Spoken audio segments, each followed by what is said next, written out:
Hello everyone. Welcome again to K Podcast. So today we are going to be talking about what's been happening in the news all over the world today, and this is a topic that I find interesting. And not only that, I do find other topics about this particular um subject, and not only this, also what has been happening across the world, like what is happening in Japan, India, especially India having a problem with, recently finding out there is a part of India that just have male children, and they've literally labeled that side a red zone. And so let's get back into this. We're going to be talking about Gabon today because I do find this topic interesting. This is the thing, a lot of African countries have been ruled by puppets. A lot of people, we do know that. And this is another thing. That's why when people try to point their fingers at other people, I'm like, yeah, let's start with the problem that begins at home. Many of the time, the problems that we face begins right at home. It is our own leaders. It is our own politicians that are betraying its own people. It's our. This is the thing. When people are out here calling, you know, African politics corrupted. This is the thing. I do not understand why they still trade with people like that if they think they are corrupted.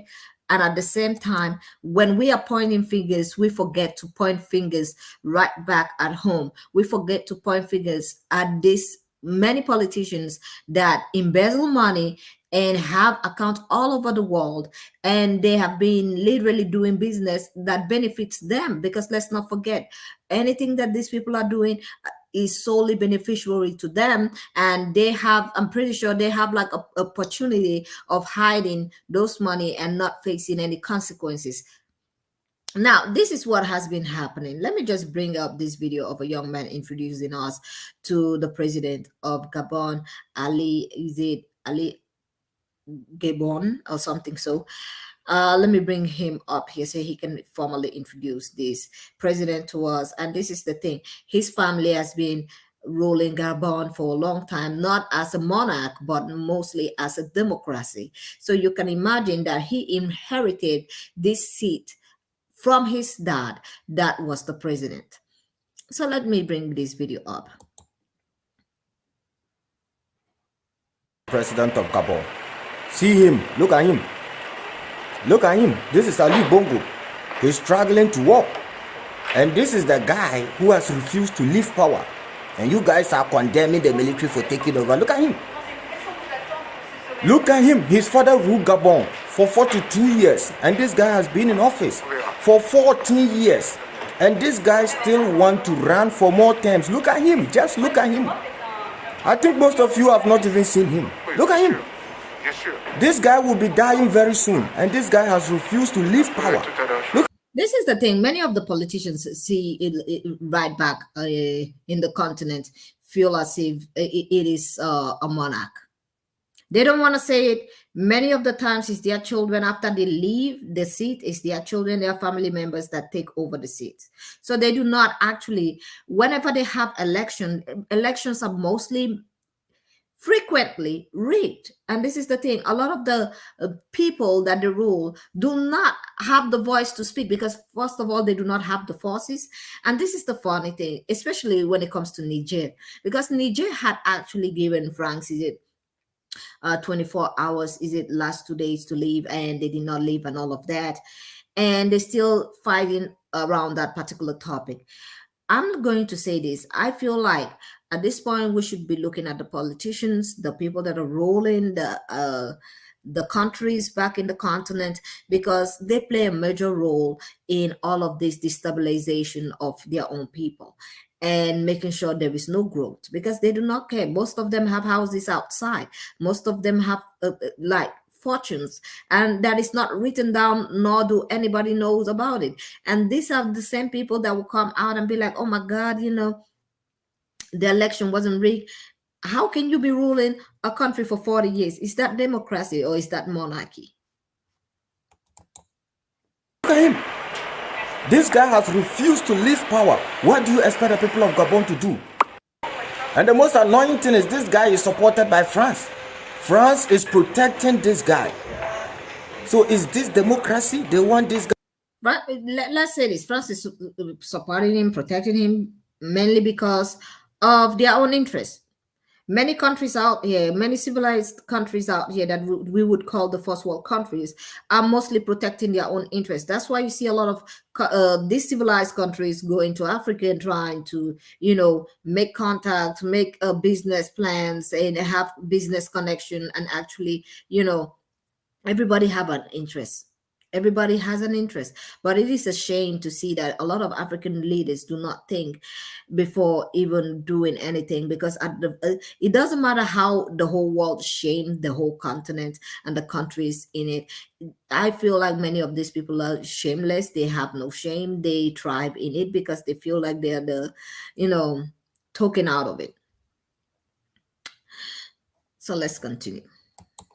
Guy to continue to rule, because this guy is a puppet. This guy lives in France, his family is in France, his properties are in France, and he's ruling Gabon. They are ruling Gabon like a monarchy system.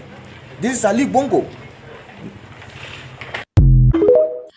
Okay, so I'm gonna bring up a video of the president being, under arrest, I think, in his home, and him making a video and literally calling for, his supporters, which I know we all know who his supporters is. It's probably gonna be looking forward for ECOWAS and all those people. Hey, we all know. At this point, I think we should be holding our leaders accountable before we start holding other people accountable, because other people might be involved with it, but they are the ones really that is steering all of it, allowing it to continue. And that's why when I hear ECOWAS was going after Niger, I was like, no, you're not gonna be doing that. A lot of people were not having it. A lot of countries were like, look, like imagine you trying to go after another country that is very close to you, and the people that looks exactly like you. It's a shame. The whole world is probably looking at you and going, oh my God, what is that? So let me bring it up here. Ondimba, President of Gabon, and I'm to send. Let me take it back a little bit and then play it from the start.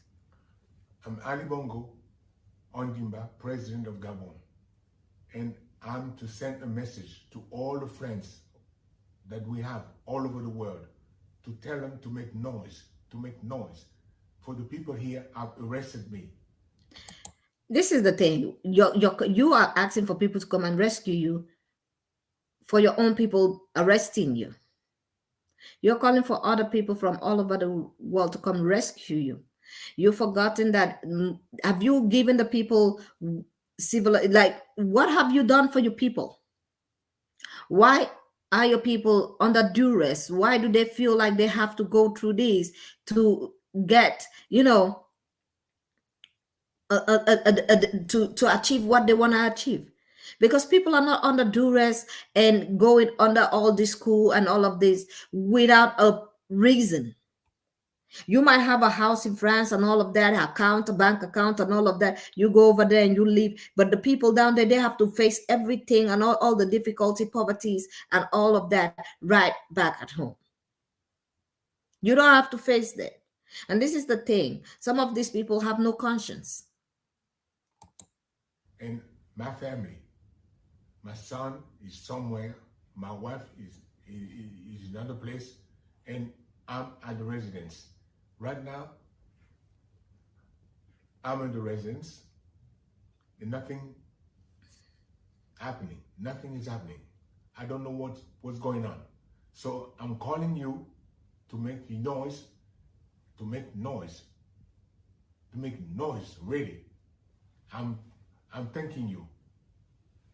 Thank you. This is the thing. Because they do that is exactly why many of these politicians do whatever they want, because they feel like they have friends out there that are gonna come. But you forget that if your friends come over there, that will be actually the world will be seeing it in another way. The people of that land might see it another way. It might actually spark a more serious conversation or tragedy. So let me just bring up this news clip over here before we go into what the people were saying, the military, before we finish this topic. Gabon. So how did it happen? Soldiers in Gabon appeared. There's been another coup in an African country, and this time it's in Gabon. So how did it happen? Soldiers in Gabon appeared on television saying they're taking over the country in a military coup. It happened after the country had an election won by the president Ali Bongo Ondimba for his third 7-year term. Gabon's a country in Central Africa with over 2 million people. It's a former French colony and France still has troops there. Bongo became president in 2009 after his dad Omar died, who'd run Gabon for over 40 years. There were crowds in the streets in the capital Libreville celebrating the coup. The election was controversial, with the government announcing a curfew and cutting internet access as the voting ended because of what was said to be calls for violence and the spreading of misinformation. It's the latest in a series of coups in African countries and comes a month after soldiers took over Niger, which is another former French colony. If the soldiers stay in power, then it'll be the 8th coup in Western Central Africa since 2020. But Gabon's a bit different to other coups as it's a pretty stable country, but a lot of young people don't have jobs. The soldiers say that the president is now under house arrest. This is the thing. This is another thing I have forgotten. This is another thing. When coups are happening in many African countries, everybody's like, oh, it's a coup, it's a this, it's that. But when it happens in any other part of the world, especially the first world country, oh, it's something else.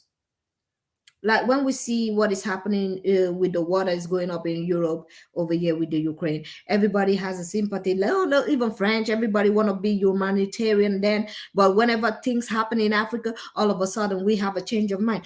Niger is telling France to leave, and France is saying they're not leaving.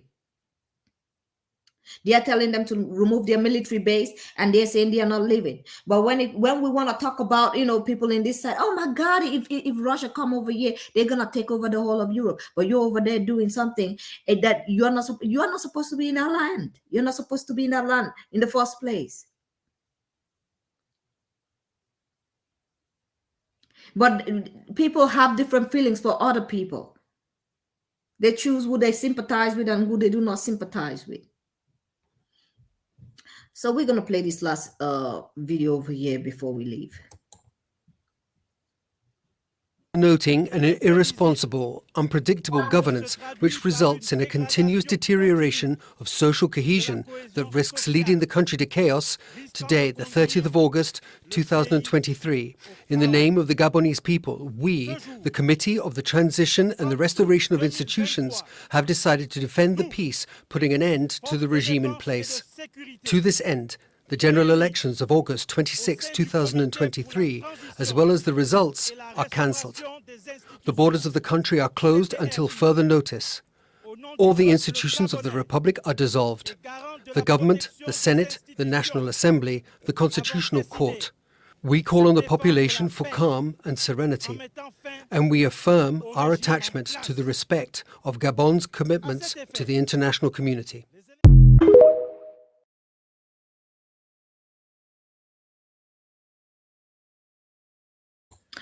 And this is what I'm going to say in this particular topic here. A lot of African countries are getting tired of their leaders not doing what they promised before they get in that seat. They, like, literally, as an African myself, I can remember how many people have come to power, giving us all the promises, and we're gonna do this by the time of this time. Oh, we're gonna be like Europe, we're gonna have job, people be coming up in here. None of that have happened in many of the countries. Poverty still runs rampant. You get me? But these people have money that can literally lift up the countries. Many of them have billions in a secret account somewhere. They don't care. That's why when people are, I'm saying, let's point our fingers at everyone that has something to do with that. Because it's not only profiting the Westerners, it's profiting these people. And this is the thing. A lot of the money that these people have, they're not even going to be able to finish it before they leave this earth. It is greed. There are some people that feel like they are supposed to be in power and be the only ones that get the good things and be enriched and be able to fly out, go everywhere in the world and get, property, own properties. But the people in their own countries should be impoverished because they want to be able to go back home and feel like, be praised. Meanwhile, the world is laughing at many of the countries back in Africa. They're calling it a third world country. They're calling it a third world continent. Meanwhile, Africa has the most natural resources. There is nothing that you're looking for that you will not find in that continent. It is a shame. And when I see coups like this, I am not against it because the people are the ones coming. Do you see the people coming out and fighting and saying we don't want the coup? Most of the time, the people are the ones supporting it because they're tired. I know a lot of people say military leadership has gotten us nowhere, but let me ask you the same question. Democracy, where has it gotten us? Where has the democracy gotten us either? Many of our countries, many of our citizens back home cannot travel to other countries without waiting for visas for 6 to 8 months. Sometimes they have to reapply many times. It is a shame. Now, with that being said, I'm going to say this. Thank you all for being here. Do not forget to press that like button, subscribe, and I will see you all on the next one. Have a great day and goodbye.